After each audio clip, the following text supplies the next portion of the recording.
want to say, they're not elderly people, but they've already have a son that's moved out, and they live kind of in the suburbs of Tokyo.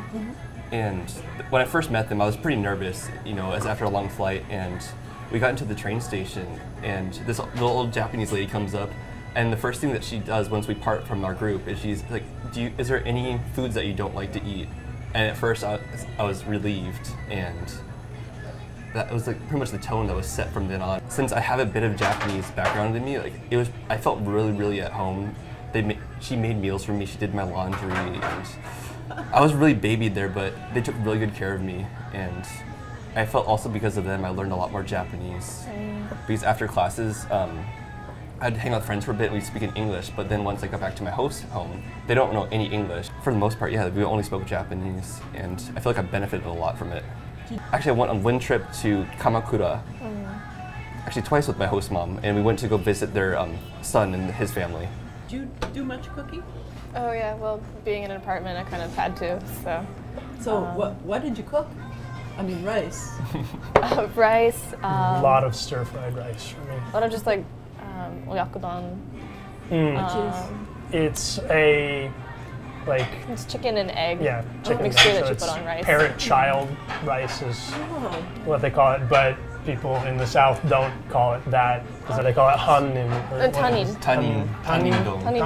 which is like stranger rice.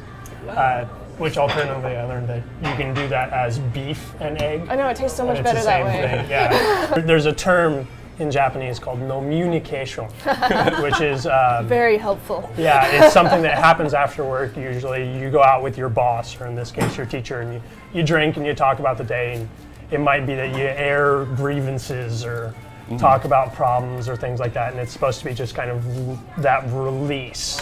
We went to what's it called? Izakaya, which is like a Japanese bar / food place, and we went there, and our teachers said that they would come later, and then the teachers showed up, they bought us alcohol, and they're like, here, keep drinking. Alcohol and food. There's a certain amount of time you can drink for free. Yeah. After paying or drink as much as you can. Right. And then Nomi hodai. Then we went back to the school and waited for our teacher to get done working, and then we went with her to karaoke.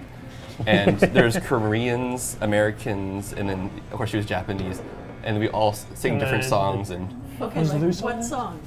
Like our friend Trevor, he sang Beastie Boys, and our teacher couldn't stop laughing.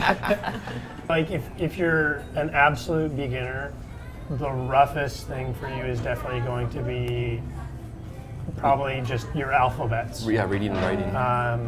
Like especially for them, like katakana is going to be a pretty difficult thing. You've mentioned that there was the hiragana and katakana things. It's really important to at least know those alphabets, and if you have some kanji under your belt, then all the better. You're probably looking at, I don't know, about 3 hours a night after class studying or more when you're a beginner. But you also have to understand the classes are only 3 hours each day, right. so you have a lot of plenty time of time to study a lot and then go explore. Even riding the trains you can study on this. It's true, yeah. Well, usually you can't get sitting room, especially like morning or nighttime. So like I took those 20 minutes it took to memorize all the kanji. I had a quiz that day. I did that too. The younger, like the lower level people that didn't have any Japanese experience before this, they learned a lot by that first time, the end of the first term. Yeah. And it seemed like they were able to, get around places. They could buy things that they wanted at stores, and they wouldn't get lost at train stations anymore because they could ask directions. So yeah, a person with no knowledge could do it. Say no. No. KCP, fight for!